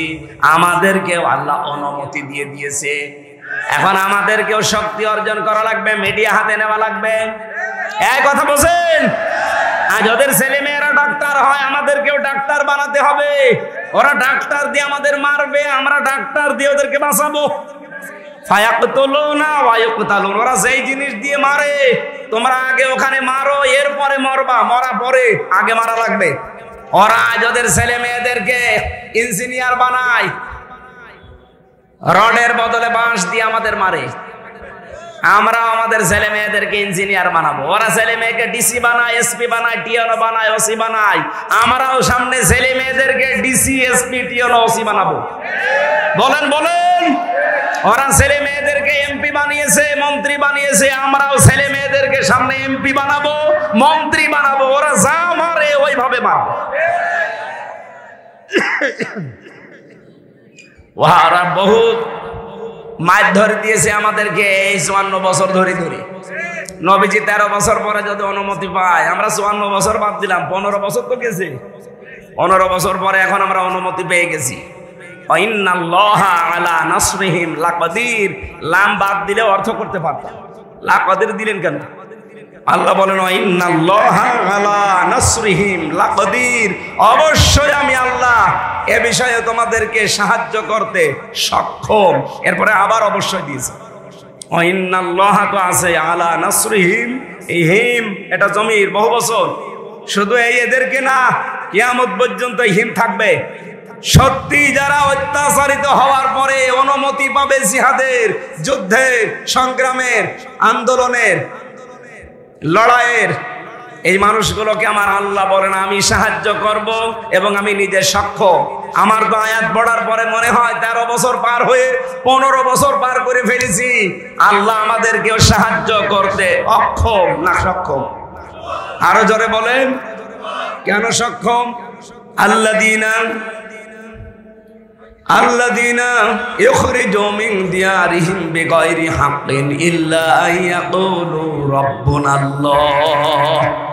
আল্লাহ পাক বলেন তাদেরকে এই 13 বছর বাড়ি থেকে বের করে দেওয়া হয়েছে, নিজের ব্যবসা প্রতিষ্ঠান থেকে বের করে দিয়েছে একটাই মাত্র কারণ, তারা বলতো আমাদের রব আল্লাহ। এই 15 বছর যারা জুলুম, অত্যাচার, নির্যাতনের শিকার আমরা, নিজেদের দোষে না। আমি কোনোদিন আপনার মেয়ের দিকে তাকাইনি যে আপনি আমাকে 3 বছর জেলে রাখবেন, এই কথা বলে না কেন? আমার মামলার একেবারে বাদই ছিল যেহেতু হাসিনা, আমি হাসিনাকে বলতে পারবো যে আপনার মেয়ের দিকে আমি কিন্তু তাকাইনি। আর আপনার যে মেয়ে, ও মেয়ে তাকানো যায়? হাফিজের মতো 4-5টা চলে না, আর আমি বলেন ওই মেয়ের দিকে তাকে আমি করবো কি? তারপরও বিনা কারণে আপনি আমার 3টা বছর জীবন থেকে কেড়ে নিলেন। একটাই অপরাধ ছিল, আমি কোরআনের কথা বলতাম। বলেন বলেন। এই দেশে যত মানুষ, এই আলেমরা, আমি একা, আমি 76 জনের সাথে ছিলাম, যত মানুষ এইভাবে জেলে পৌঁছেছে, কষ্ট পেয়েছে, গুম হয়ে গেছে আয়না ঘরে, একটা অপরাধ ছিল, আমরা বলতাম আল্লাহর কথা। ওরা 13 বছর এই বলতে বলতে সব হারিয়েছিল। পরবর্তীতে উসিনা অনুমতি দেওয়া হয়েছে তাদের। আমাদেরকেও আল্লাহ মনে হচ্ছে অনুমতি দিয়ে দিয়েছে, সামনে ইসলামের বিজয় এদেশে আসবে ইনশাআল্লাহ। ইনশাআল্লাহ বলছে এই কারণে লাকাদির দিয়েছেন আল্লাহ। আলা নাসরিহিম, প্রত্যেকটা শব্দ গবেষণামূলক, যে কোনো শব্দ নিয়ে একটু চিন্তা ভাবনা করবেন, দেখবেন একটা নতুন তথ্য পাবেন। আমরা তো কোরআন নিয়ে ভাবি না, ভাবি লালন কয় মন গাঁজা খেয়েছে, এই কত সূক্ষ্ম সূক্ষ্ম শব্দ এখানে আছে। এই জন্য আমি আবার ওই ব্যাখ্যায় যাচ্ছি, ভাই সিদ্দিক হওয়া লাগবে আমাদের। আরে সিদ্দিক হতে হলে ইব্রাহিমের মতো বাবার পক্ষ থেকে বাধা আসতে পারে, মেরে ফেলার হুমকি দিয়েছিল, আর জুমান্নাকা অহজুরনি মালিয়া, এটা আরো কঠিন, তুই আমার সামনেই থাকবি না, আমার কাছ থেকে তুই দূরে চলে যাবি। আমাদেরকে অনেকে আজ অভিভাবক সুলভ আচরণ না করে এই ইব্রাহিমের পিতা আজরের মতো আচরণ করছে আমাদের সাথে। আমরা তাদেরকে বাঁচাতে চাই প্রাপ্ত জ্ঞান অনুযায়ী, তারা বাঁচতে চায় না, আরো আমাদেরকে ডুবাতে চায়। 2 নম্বরে জাতির পিতা ইব্রাহিম ছিলেন নাবিয়্যা। কি ছিলেন? নাবি। আমি নবী শব্দের এই কেরাত 2টা পড়েছিলাম, নবী 4 আলিফ টান দিয়ে, ইয়া 1 আলিফ টান দিয়েছি, 7 কেরাতের এটা 1 কেরাত। উনি নবী ছিলেন। কেমন নবী? নবী শব্দের শাব্দিক অর্থ হচ্ছে সংবাদ বাহক। এটা নাবা থেকে এসেছে। নাবা মানে ব্রেকিং নিউজ বলা হয়। নাবা শব্দের অর্থ কি? এটা ইংরেজিতে আপনি লেখেন NEWS, নিউজ। এই যে আজকে আমাদের সাথে যে বক্তা ছিল উনি একজন সাংবাদিক, এই যে নবী বলা হয় ওনাকে, যদি উনি ওহী পায়নি, এন দিয়ে যদি আপনি নর্থ ধরেন, ই দিয়ে যদি ইস্ট ধরেন, ডাব্লু দিয়ে যদি ওয়েস্ট ধরেন, আর এস দিয়ে যদি সাউথ ধরেন, আপনি চারটা অক্ষরকে চারটা দুনিয়ায় ভাগ করে দেন, দেখবেন তামাম দুনিয়ার সব খবর যার কাছে আছে তিনি হচ্ছেন নবী। আল্লাহ তাকে নবী বললেন কেন? ওই যে দ্বিতীয় যে আয়াতটা পড়েছিলাম, ওয়াকাযালিকা নুরি ইব্রাহিমা মালাকুতাস সামাওয়াতি ওয়াল আরদ, আমি নিজে দেখিয়েছিলাম আমার ইব্রাহিমকে আকাশ আর জমিনের শাসন ব্যবস্থা কি করে চালানো লাগে, কি করে পরিচালনা করা লাগে, এগুলো সব আমি তাকে দেখিয়েছিলাম। এই জন্য ইব্রাহিম নবীকে আমার আল্লাহ চারিদিকের সংবাদ তার কাছে দিয়েছিলেন। তিনি সাধারণ এরকম কেউ ছিলেন না, তিনি ছিলেন নবী। কি ছিলেন? আমাদের কাছে যেহেতু এখন নবী নেই, নবীর সংবাদ আছে। নবীর সংবাদ কোনটা? বিশ্ব নবীর সংবাদ আল্লাহ এই কোরআনে দিয়েছেন। আমি প্রায় 17টা পেয়েছি বিশ্ব নবীকে নিয়ে আমার আল্লাহ কোরআনে কারিমে। 17 জায়গায় বিশদ আলোচনা দিয়েছেন, আর 7টা জায়গায় পেয়েছি তার নাম আল্লাহ স্পষ্টভাবে ওই মোহাম্মদ উচ্চারণ না করে অন্যান্য নাম দিয়ে তাকে ডাক দিয়েছেন। কোরআন শরীফের ভেতরে 7টা নামে ডাক বেশি পেয়েছি আমি। মোহাম্মদ, আহম্মদ, আব্দুল, মুজাম্মিল, মুদ্দাসসির আর তহা, ইয়াসিন, এই 7টা নামে আমার আল্লাহ কোরআনে কারিমে যেখানে ডাক দিয়েছেন দেখবেন এর পরে পরে কোন জায়গায় 3টা, কোন জায়গায় 5টা, কোন জায়গায় 7টা, কোন জায়গায় 11টা, কোন জায়গায় 17টা, এতগুলো ব্যাখ্যা করা আছে প্রত্যেকটি শব্দের পরে। ইব্রাহিম নবী ছিলেন, আর আমাদের কাছে আল্লাহ যাকে পাঠিয়েছিলেন উনি ইব্রাহিমের সন্তান। নাম কি? মুহাম্মাদুর। বলেন বলেন মুহাম্মাদুর। নবীজিকে প্রশ্ন করা হয়েছিল, হে নবী আপনি বহু সংবাদ নিয়ে এসেছেন দুনিয়ার চারিদিককার, কারণ কলিয়া জোহান্নাস ইন্নী রাসূলুল্লাহি ইলাইকুম জামিআ। হে দুনিয়ার মানুষেরা শোনো, আমি শুধু মক্কা এরিয়ার জন্য না, তামাম দুনিয়ার জন্য, সকলের জন্য আমি নবী হয়ে এসেছি, আল্লাহর রাসূল হয়ে তোমাদের কাছে এসেছি। যতগুলো সংবাদ আমি নিয়ে আসলাম তার ভেতরে অন্যতম সংবাদ হচ্ছে এই কোরবানির সংবাদ। আল্লাহ রাব্বুল আলামিন বলেন, ওয়ালিকুল্লি উম্মাতিন জাআলনা মানসাকান, অবশ্যই আমি প্রত্যেক জাতির জন্য কোরবানির নিয়ম এটা বানিয়ে দিয়েছিলাম। এখানে মানসাক শব্দের অর্থ 3টা। নুসুকের প্রথম অর্থ হচ্ছে জবাই করা। 2 নাম্বার নুসুক মানে হজের কার্যকলাপ, এখন যেটা চলছে হাজিরা করছে। 3 নাম্বারে নুসুক মানে ইবাদত বন্দেগী, যেটায় কষ্ট পায়। এই 3টার সমন্বয়ের নাম মানসাকুন বা নুসুক। তাহলে নুসুকের প্রথম অর্থ যদি আপনি জবাই করা ধরেন, এ পর্যন্ত শেষ করে না দিয়ে আপনি কি বলতে চান আল্লাহ? যে জবাই করো তোমরা প্রত্যেক জাতির জন্য, আমি এটা দিয়েছিলাম বিধান। লিয়াযকুরু ইসমাল্লাহি আলা মা রাযাকাহুম মিন বাহিমাতিল আনআম। বলেন আল্লাহু আকবার। আল্লাহ বলেন পশু শুধু জবাই করলেই হবে না, এ পশু জবাই করার আগে যেন আমি আল্লাহর নাম তোমরা নিতে পারো। যেখানে পশু জবাই করার আগে এই কোরবানির শিক্ষা আছে, আল্লাহর নাম নেওয়া লাগবে। কার নাম? আরো জোরে বলেন। নাকি বাবার নাম নিলে হবে? অনেকে তো ইয়ালি বাবা, শালি বাবা, খাজা বাবা বলেও জবাই করে।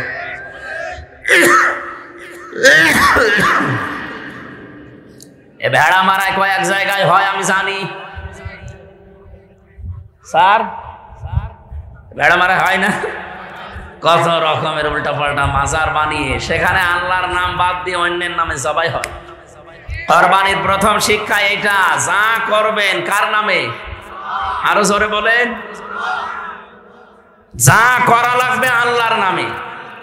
এইটা বাদ দিয়েছিল যারা, দেখেন তাদেরকে আল্লাহ এত নিচে নামিয়েছে, এখন বুক ফুলিয়ে বলবে যে আমি অমুক, তাও বলতে পারে না। আপনি আল্লাহর নাম বাদ দিয়ে অন্য কাউকে ওখানে রিপ্লেস করবেন, এত পচানো পচাবে, দুর্গন্ধ সৃষ্টি হবে। এই জন্য আগামী থেকে যারা আসবেন, আল্লাহ বাদে অন্য কাউকে যেন সামনে নিয়ে আসার চেষ্টা করবেন না।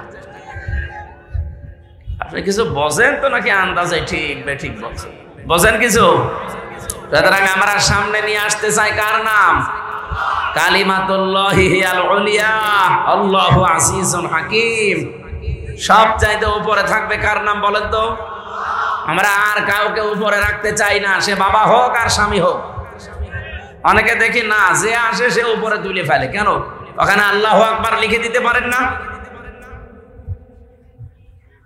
লিয়াজকুরু ইসমাল্লাহ, যেন তারা, এই লাম এখানে জের দেওয়া আছে, যেন তারা আল্লাহর নাম উচ্চারণ করতে পারে। আলা মা রাযাকাহুম, তাদেরকে যে রিজিক গুলো দিয়েছি, মিন বাহিমাতিল আনআম, এই চতুষ্পদ জন্তু জানোয়ার এগুলো জবাই করার সময়, যেহেতু যে সমস্ত ভণ্ড দরবার গুলোতে আল্লাহর নাম বাদ দিয়ে অন্যের নাম উচ্চারণ হয়, কোরবানির শিক্ষা তারা আজও নিতে পারে। বলেন বলেন আমার ভাইরা, আমি যে শিক্ষাটা এখান থেকে আমি নিজে পেয়েছি, আজকে থেকে কঠিন ভাবে সিদ্ধান্ত নেওয়া লাগবে, জীবনে যতদিন বেঁচে আছি আল্লাহ পাক ছাড়া কাউকে আমি উপরে নিয়ে যাব। আরো জোরে বলেন। যেহেতু কোরবানি এসেছে আমাদের সামনে, বেশি দিন আর নেই, 11 দিন বাকি আছে। মাত্র 11 দিনের ভেতরে আমাদের সিদ্ধান্ত পুরাপুরি নিতে হবে। এবার যদি সিদ্ধান্ত ভুল করেন, আমার মনে হয় আবার কতদিন পরে কোরবানি আসতেও পারে, নাও আসতে পারে। কারণ আপনার জীবনে হয়তো আপনি আর পাবেন না। এজন্য কোরবানির শিক্ষা আল্লাহর নাম উচ্চারণ। সেখানে দেখি আমার তাহেরি সাহেব আল্লাহর নামের পাশাপাশি উনি জিকির করে, ইয়া আলী বাবা, শাহ আলী বাবা, কেল্লা বাবা, গোলাপ শাহ বাবা। গোলাপ শাহ কি এই জেলায় আছে? পাশে আছে। হ্যাঁ, সুলাইমান শাহ। আপনি বলেন আল্লাহ বাদে অন্য কারো নামে জিকির করা জায়েজ আছে? অথচ ওনারা ওই জিকির গুলো যখন করে, কত মানুষ দেখে তাদের সাথে তাল দেয়। এই জন্যে দেয় কারণে জাতি কোরআন বোঝে না। কোরআন হয়তো পড়তে পারেন আপনি, কিন্তু বুঝতেন না। এই জন্য পড়ার পাশাপাশি আপনাকে বোঝা লাগবে। তাহলে কেউ এই কুষ্টিয়া জেলায় এসে ধোঁকা দিয়ে আমাদেরকে আর বোকা বানাতে পারবে না। 3 নম্বরে শুধু বুঝলেই হবে না, যতটুকু বুঝলেন ওইটা আপনি প্রচার করবেন, যতটুকু বুঝেছেন ওইটা আপনি মানবেন। এটা 3 নাম্বার শর্ত। আমার মাঝে মাঝে মনে হয় এই 3 নাম্বারটা যদি আমরা সবাই মিলে আমল করতে পারতাম, যে আমি যতটুকু কোরআন পড়ি ততটুকু বুঝি, আর এতটুকু আমি প্রচার করব, এতটুকু আমি মেনে চলবো, এই দেশে কোরআনের অনুষ্ঠানের জন্য কোনোদিন অনুমতি নেওয়া লাগতো না। লাগে না এতদিন? এক কথা বলে না কেন? আর লাগবে কোনোদিন না, কারণ জাতি এখন কোরআনে কারীম নিজে মানে এবং প্রচার করার দায়িত্ব অলরেডি নিয়েছে। এটা শুধু আমির হামজার দায়িত্ব না। বাল্লিগু আন্নি ওয়ালাউ আয়া, বাল্লিগ না বাল্লিগু, বহু বছর এটা নবীজি বলেন তোমরা সবাই মিলে প্রচার করো। যদি একটা আয়াত তোমার জানা থাকে, তাহলে দল মত নির্বিশেষে আজ আমরা যারা নবীর উম্মত দাবি করি, বলেন তো এই আয়াতটা, এই হাদিসটা যদি আমরা মেনে চলতে পারতাম, এই 15 বছরে আলেমের কাছ থেকে কেউ মাইক কেড়ে নেওয়ার সাহস পেত না। আমার স্পষ্ট মনে আছে 19 সালে, এটা ঘুরিয়ে দেন, গলা ভেঙে যাচ্ছে, ঘুরিয়ে দেন, ঠিক আছে। বেড়ামারা সেন্টারে এসেছিলাম, অনুষ্ঠানটা কমপ্লিট, আমি উঠবো, সেই সময় আল্লাহর বান্দারা উঠতে দিল না। কোথায় আছেন আপনারা আজ? আপনি তো আমির হামজাকে মানা করেন না, আপনি মানা করেছিলেন আল্লাহকে। কারণ আল্লাহর ওই কথাগুলো আমি শুধু অ্যাডভার্টাইজ করতাম। কথা বলেন ঠিক কিনা? কোরআনের প্রচারে যারা বিভিন্ন নাম দিয়ে বাধা দেন, আপনি তো হামজাকে বাধা দেন না, আপনি তো জামাত ইসলামকে বাধা দেন না, আপনি তো শিবিরকে বাধা দেন না, আপনি সরাসরি বাধা দেন আল্লাহ, নিজে আল্লাহকে। কারণ এই কথাগুলো আল্লাহরই প্রচার করার দরকার, আল্লাহর কথা। উনি আমাদেরকে প্রতিনিধি করে পাঠিয়ে প্রচার করাচ্ছে। কারণ খলিফা শব্দের ব্যাখ্যায় আমি পড়েছি, খলিফা কাকে বলে আমরা অনেকেই জানি না। খলিফা মনে করে যে কাপড় চোপড় সেলাই করে ওইটাও খলিফা, চুল কেটে দেয় খলিফা, ভিক্ষা করে খায় খলিফা। এমনকি বিভিন্ন আস্তালায়, গাছতলায়, বাঁশতলায় যারা বসে আছে তাদের কাছে কিছুদিন থাকলে খলিফা, এর নাম খলিফা। খলিফা মানে স্থলাভিষিক্ত। আমি যেই কাজ করতাম আমি যেতে পারি না, আমি জসিম ভাইকে পাঠিয়েছি যে কাজটা করে আসো, এর নাম খলিফা। ওনাকে যদি কেউ অপমান করে, অপমান আমার গায়ে লাগবে। এই কথা বলেন না কেন? কোরআন প্রচার করার দায়িত্ব আল্লাহর নিজের। যেহেতু আল্লাহর এটা সাজে না, তার শানের খেলাফ, এই জন্য আল্লাহ আমাদেরকে পাঠিয়েছেন। ইন্নী জাইলুন ফিল আরদি খলিফা, আমি জমিনে খলিফা পাঠালাম, যাও। আপনি চিন্তা করেছেন কোনদিনই আয়াতটা নিয়ে? ইন্নী, অবশ্যই আমি, জাইলুন ফিল আরদি। আল্লাহ কিন্তু এখানে জাইলুন ফিল খানকা বলেন নাই যে আমি খানকায় খলিফা পাঠাবো। ইন্নী জাইলুন ফিল মাদারিসি খলিফা, মাদ্রাসায় খলিফা পাঠাবো। ইন্নী জাইলুন ফিল মাসাজিদি খলিফা, মসজিদে খলিফা পাঠাবো আল্লাহ বলেন নাই। আল্লাহ বলেন ইন্নী জাইলুন ফিল আরদি খলিফা, আমি জমিনে খলিফা পাঠাবো। কোন জায়গায়? আরো জোরে আরেকবার বলেন, আরেকবার বলেন। ও বাংলার মানুষের আজ 54 বছর দেশটা স্বাধীন হয়ে গেল। আল্লাহর বান্দা আমরা যারা খলিফা দাবি করি নিজেদেরকে, আমরা আজ জমিনে নেই। কেউ মাদ্রাসায়, কেউ মসজিদে, কেউ মক্তবে, কেউ খানকায়। জমিন ফাঁকা পেয়েছে জালেমরা, 180 মাইল বেগে চালাচ্ছে। এবার আর চালাতে দেবেন? হ্যাঁ, যেহেতু জমিন ফাঁকা পেয়েছিল, যা মনে চায় তাই করতো। এবার জমিন ফাঁকা নেই। এবার আমার মনে হয় নবীর নবীর উম্মতেরা, আল্লাহর যারা খলিফা তারা এখন জমিনে আছে। আর এবার আমরা জমিনে থাকতে চাই না খানকায় দৌড় দেব? মাদ্রাসায়, মসজিদে, মক্তবে, কোথায়? জমিনে থাকা লাগবে। আল্লাহ আমাদেরকে জমিনেই পাঠিয়েছেন।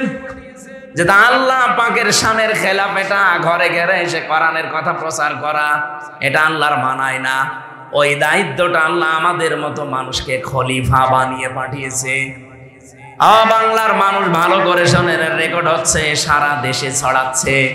এবার আর আল্লাহর খলিফারা কোনদিন জমিন ছেড়ে চলে যাবে। যত ষড়যন্ত্র হোক, যত সমস্যা দেখা দিক, জমিনে টিকে থাকা লাগবে। আমরা স্বপ্ন দেখতে চাই এবার জমিনে, যেহেতু খলিফার দায়িত্ব নিয়ে আমরা আছি। 300 এমপির ভেতরে 151 জন অন্তত কোরআন বুকে নিয়ে যেন যেতে পারে। এটা যদি কেউ মনে করেন যে না এটা জামাত ইসলামের কাজ, হোক, এইটাই জামাত ইসলামের কাজ। কেউ যদি মনে করেন এটা দুনিয়ার কাজ, হ্যাঁ এইটাই দুনিয়ার কাজ। কেউ যদি মনে করেন এটা রাজনীতি, হ্যাঁ এইটাই রাজনীতি। আপনি জমিনে থেকে কাজ করলে আপনারটা রাজনীতি হয় না। আপনার মতো আমিও একজন নাগরিক মানুষ, আমি জমিনে থেকে কাজ করলে কোরআনের পক্ষে এটা রাজনীতি হয়। আমার মনে হয় আপনার কোনো দুর্বিসন্ধি আছে। কথা বলে না কেন? আপনার ভেতরে যে দুর্বিসন্ধি আছে এটা কিন্তু মানুষ এখন বুঝে ফেলছে। আমি একটা হাদিস পড়েছিলাম, বাংলা বলবো, আপনারা রাগ করবেন না। মুসলিম শরীফের হাদিস, নবীজি বলেন মানিদ্দাআ মা লাইসা লাহু ফালাইসা মিন্না ওয়ালিয়াতাবাওয়া মাকআদাহু মিনান নার। কোন ব্যক্তি যদি এমন জিনিসের দাবি করে যে জিনিস তার না, ওই জিনিস যদি সে নিজের আয়ত্তে নিয়ে নেয়, জোর করে, জবরদস্তি করে, দখল করে, চাঁদাবাজি করে, যেভাবে হোক, অন্যের জিনিস যদি নিজের আয়ত্তে নিয়ে নেয়, যেই দিন এই কাজ করেছে ফালাইসা মিন্না, ওই দিন থেকে ও নবীর উম্মত আর নেই। কি কথা বললেন না? আপনি বলেন তো বাংলাদেশে হাদিস মেলে না? এই জবাব দিলেন না? বলেন বলেন, কত মানুষকে আমরা দেখতে পেলাম এই হাদিস বাংলাদেশে অনেকে আজ মেনে নবীর উম্মত থেকে অলরেডি বের হয়ে চলে গেছে। কথা বলেন ঠিক কিনা? দ্বিতীয় নম্বরটা আরো কঠিন, ওয়ালিয়াতাবাওয়া মাকআদাহু মিনান নার, সে যেন জাহান্নামে নিজের একটা স্থান তৈরি করে নিল। বলেন নাউজুবিল্লাহ। আমাদের জীবন যেন এরকম। এই কি বৃষ্টি হচ্ছে?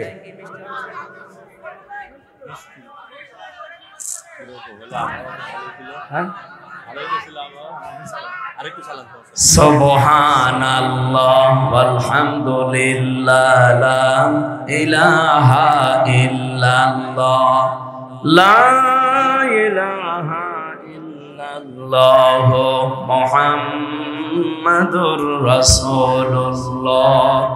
একটু বৃষ্টি সহ্য করা যাবে না? আমরা সব বাদ দিলাম, আর সময় যেহেতু নেই, বিস্তারিত ব্যাখ্যার দিকে যাওয়া যাচ্ছে না। আমরা এখন থেকে কোরআন বুঝতে চাই, এই কারণে কেউ যেন কোরআনের নাম নিয়ে এসে আমাদের ধোঁকা দিতে না পারে। বহু মানুষ এভাবে সারা দেশে ধোঁকা দিচ্ছে, মনে হয় যে কোরআন থেকেই বলছে, অথচ ওগুলো কোরআনের কথা না। 4 নম্বরে কোরআনে কারিমকে দাঁড় করানোর জন্য চেষ্টা করা লাগবে। আল্লাহ এই 4টা শর্ত মেনে কোরআনে কারিমের সাথে যারা সম্পৃক্ত আছেন কবুল করেন, বলেন আমিন। সূরা মারিয়াম 98টা আয়াত আছে, মাত্র একটা আয়াত পড়েছি, 41 নম্বর আয়াত। আল্লাহ রাব্বুল আলামিন যেহেতু কোরবানি সামনে, প্রথম কোরবানি আদম নবীর সন্তান থেকে সিস্টেম চালু হয়েছিল, আর আমরা যে পশু জবাই করে খাই এই সিস্টেম চালু হয়েছিল আমাদের জাতির পিতা ইব্রাহিম আলাইহিস সালাম থেকে। সেই কথাটা আল্লাহ আমাদেরকে কিছু নিয়ম নীতি শিখিয়েছেন আয়াতের মাধ্যমে। ওয়াযকুর ফিল কিতাবি ইব্রাহিম, এই কিতাবের ভেতরে ইব্রাহিমের আলোচনা আছে, এটা আপনি স্মরণ করেন। স্মরণ করেন মানে আপনি মানুষের কাছে বর্ণনা করেন। ইন্নাহু কানা সিদ্দিকান নাবিয়্যা, নিশ্চয় সে ছিল একদিকে সিদ্দিক আর একদিকে নবী। সিদ্দিক আর নবী এই দুইটা জিনিসের উপর আজকের আলোচনা ছিল আমার। 1 নম্বরে আমাদের জাতির পিতা ইব্রাহিম আলাইহিস সালাম, তিনি সিদ্দিক ছিলেন। সিদ্দিক মানে সত্যবাদী। শুধু সত্য কথা বললেই মানুষ সত্যবাদী হয় না, সত্যকে সত্য জানার পর দ্বিধাহীন চিত্তে একেবারে সব চিন্তা ভাবনা বাদ দিয়ে যারা মেনে নিতে পারে ইব্রাহিম নবীর মতো, তারা হচ্ছে সিদ্দিক। আজ বাংলাদেশে সেই সময় অলরেডি এসে গেছে। এক কথা বলে না কেন? সামনে সময় হক এবং বাতিলের, কোনটা সত্য কোনটা মিথ্যা ইব্রাহিম নবী খোঁজ করে অনুসন্ধান করে পেয়েছিলেন, আর আমাদের চোখে আঙ্গুল দিয়ে আমরা অনেকে দেখিয়ে দিচ্ছে। সুতরাং সত্যকে সত্য জানার পর দ্বিধাহীন চিত্তে প্রশ্ন ছাড়া পেছনের টান বাদ দিয়ে সব কিছু ছেড়ে দিলে যারা মেনে নিতে পারে তারা হচ্ছে ইব্রাহিমের সন্তান। আর যারা সত্যকে সত্য জানার পরও মানতে চায় না দুনিয়ার কোন স্বার্থ পেয়ে, ওরা ইব্রাহিমের সন্তান না, নমরুদের সন্তান। আমরা নমরুদের সন্তান হতে চাই। সন্তান হব কার? আরো জোরে বলেন। আমি 7টা কিরাতের ভেতরে 2 কিরাত তেলাওয়াত করেছিলাম, ইব্রাহিম ইব্রাহাম। এই তেলাওয়াত কিন্তু কিরাতের ভেতরে কিছু শিক্ষা ছিল। আস্তে তো পড়ছে, মানুষ তো ডিস্টার্ব করে ফেলছে। এই এটা দেওয়া যাবে না ভাই, এটা সমান। আপনারা বসেন, আপনারা বসেন। আমার ভাইরা, আজ জাতির লক্ষ্যে আমরা চোখে আঙ্গুল দিয়ে হক কোনটা বাতিল কোনটা দেখিয়ে দেই। যারা বুঝতে চায় না চোখের ভেতরে আমরা আঙ্গুল ঢুকিয়ে দেই, এই দেখেন হক এইটা বাতিল। এরপরও দেখি মানুষ শুধু আমাদেরই দোষ দেয়। আমার এখনো ওই দোষ দিতে পারে নাই, মুরব্বীকে হয়তো দিতে পারে, বলে 71-এর অপরাধী, 52-এর অপরাধী, 47-এর অপরাধী। আরে ভাই, শুধু 71, 52, 47 তোলেন কেন? আপনি 24-এর কথা বলতে পারেন না? বলেন। দেশ এখন আর 71, 52, 47-এ চলবে না, এখন দেশ চলবে 24-এর চেতনা অনুযায়ী। আপনারা রাজি আছেন না? কারা রাজি আছেন 24-এর চেতনায়? দেখে লিল্লাহে তাকবীর।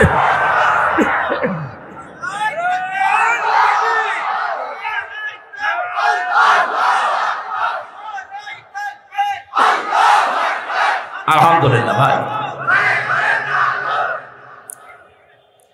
আগামী মাসের 10 তারিখে, জুন মাসের 10 তারিখে জুলাই আগস্টের ঘোষণাপত্র প্রকাশ করার কথা। ওটা প্রকাশ হওয়ার পরেই বাংলাদেশের যে সংবিধান আছে এটা বিলুপ্ত হয়ে যাবে। এখন যিনি আছেন চুপ্পু মিয়া, ও অটোমেটিক বাতিল হয়ে যাবে।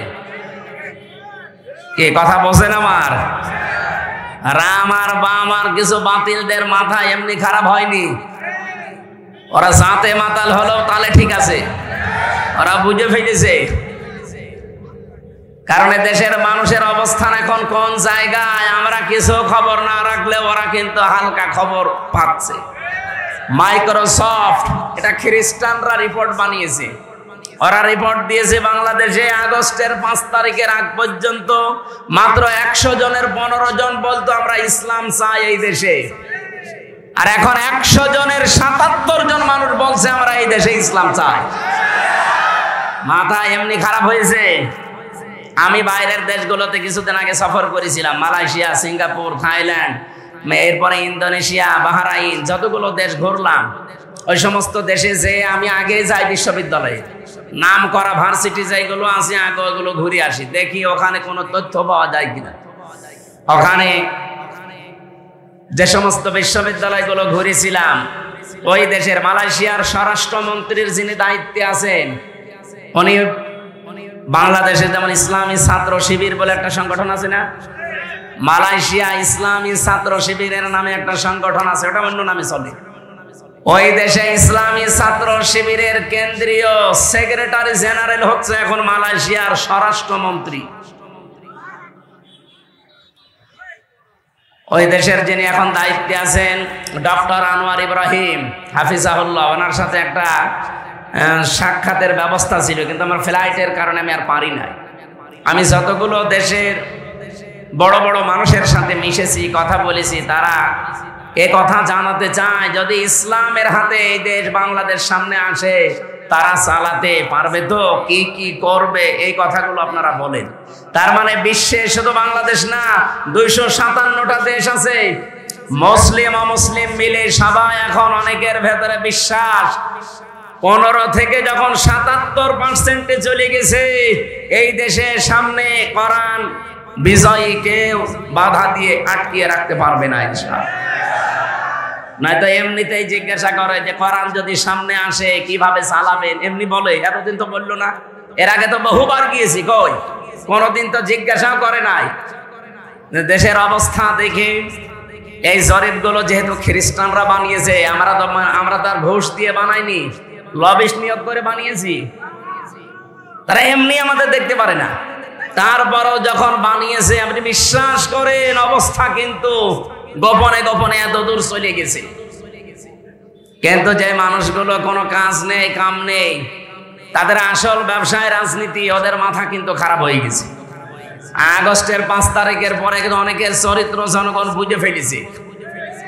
আজকে আমার একজন বলছিল, একজন বড় মাপের, আমি নাম নিলাম না, আমি একটা অপারেশনে ছিলাম আজকে, উনি আমারে বলছে যেভাবে দেশ এগিয়ে যাচ্ছে, আগস্টের 5 তারিখের পরে একটা বড় দল যেভাবে উল্টাপাল্টা কাজ আরম্ভ করেছে, জনগণের কাছে যেহেতু চরিত্র তাদের একেবারে সব স্পষ্ট, নির্বাচন আসতে আসতে মানুষ ইসলামের পক্ষে যদি কলা গাছও দাঁড়ায় সেও বাস করে। এই জন্য জোয়ার যখন এসেছে, আপনাদেরকে আমি আল্লাহর এই আয়াত থেকে শিক্ষা দিতে চাই। আমাদের জাতির পিতা ইব্রাহিম নবী উনি হক সন্ধান করেছিলেন, অনুসন্ধান করেছিলেন, খোঁজ করেছিলেন, তারপরে তিনি হক পেয়েছেন। এখানে প্রায় 3টা নিয়ম নীতি আমি আয়াতে পেয়েছি। সূরা আনআমের 74 নম্বর আয়াত থেকে আপনি খুলে দেখবেন। আমি কি তাফসিরে যাব? আপনারা দৌড় দেবেন না তো? আল্লাহ রাব্বুল আলামিন বলেন, যারা দাঁড়িয়ে আছেন যদি জায়গা ভালো থাকে বসেন। এই যে ভাই, এত মূর্তি ভাঙার পরও আপনি দাঁড়িয়ে আছেন, আপনারে ভাঙা লাগবে। বেনামাজির সাথে ভাগ দেওয়া জায়েজ আছে কিনা? আমি বললাম ভাগ দেবেন বেনামাজির সাথে, নামাজের সাথে পরে। আগে কোরবানি না আগে নামাজ? ফাসাল্লি লিরাব্বিকা অনহার, আগে নামাজ পড়ো এরপরে বলেন না কেন? তা আগে নামাজের কথা দিলেন, এরপরে কোরবানি আপনি নামাজই পড়েন না। কোরবানি কিসের কারণে দিচ্ছেন? এই জন্য তাকে উত্তর দিয়েছে, এক কাজ করবেন, নামাজি যারা আছেন নামাজের সাথে নামাজিরা ভাগ দেবেন, আর বেনামাজি যারা আছেন বেনামাজি একসাথে ভাগ দেবেন। কারণ ওদেরটা তো এমনি হবে না, ওখানে গোশত খাওয়া হবে, ওরা দিক, আর আমরা যারা নামাজিরা মিলে দেব। আমরা ইব্রাহিম নবীর এই গুরুত্বপূর্ণ শিক্ষা, দায়িত্বশীল যারা আছে ইব্রাহিমের ভূমিকায় আপনারা আসবেন, আর আমরা জনগণ 18 কোটি আমরা ইসমাইলের ভূমিকায় সামনে পালন করব ইনশাআল্লাহ। আল্লাহ রাব্বুল আলামিন জাতির পিতা ইব্রাহিমের রূহানি সন্তান হওয়ার তৌফিক দিন, আমিন। আগামীতে বাংলাদেশ জামাত ইসলামীর মনোনীত এই ভেড়ামারা উপজেলায় ডক্টর, একজন শিক্ষিত মানুষ, আপনাদের এলাকার সন্তান নুরুল আমিন জসিম ভাই, জামাত ইসলামী বাংলাদেশ থেকে উনি মনোনয়ন পাওয়ার চেষ্টা চালাবে উপজেলা থেকে। আপনারা জানেন বাংলাদেশ জামাত ইসলামী, ইসলামী ছাত্র শিবির, ইসলামী ছাত্রী সংস্থা, বাংলাদেশে এই 3টা দল আমি পেয়েছি যারা জোর করে কোনো কিছু চেয়ে নেয় না, দিলে আরো কান্নাকাটি করে।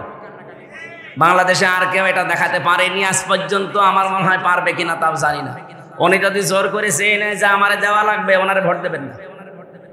দলীয় ভাবে যদি জামাত ইসলামী থেকে জোর করে চাপিয়ে দেওয়া হয়, আমি ওয়াদা দিচ্ছি আপনাদেরকে, ওইটা দিলে ওনার কাছ থেকে দুর্নীতি পাবেন না। যারা জোর করে দায়িত্ব চেয়ে নেয় তাদের উপর আল্লাহর রহমত থাকে না, আর যাদের উপরে চাপিয়ে দেওয়া হয় এই মানুষগুলোকে আল্লাহ নিজে কন্ট্রোল করে চালায়।